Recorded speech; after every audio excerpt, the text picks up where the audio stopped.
انسان کے اندر کوئی وصف ہو، کوئی خوبی ہو، تو وقت ضرورت اس خوبی کو ظاہر کرنا جائز ہے۔ مثال کے طور پر اگر کوئی بندہ امین ہے اور کسی شخص کو، کسی بادشاہ کو، کسی سربراہ کو، ٹھیک ہے، امین بندے کی ضرورت ہے تو وہ ظاہر کر سکتا ہے بھائی میں امین ہوں، امانت دار ہوں۔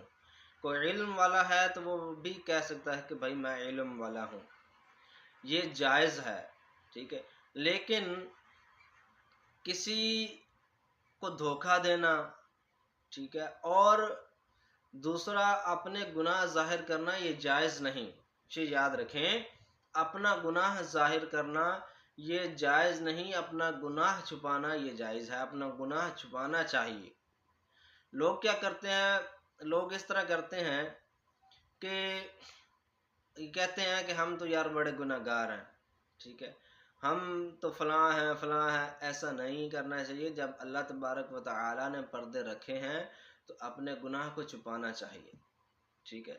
اور اگلوں کو بھی چاہیے کہ مت پوچھیں یار تو نے فلانا کام کیا، تو میں تو فلاں جوا کھیلتا تھا، میں فلاں نشہ کرتا، تو نے کبھی کیا؟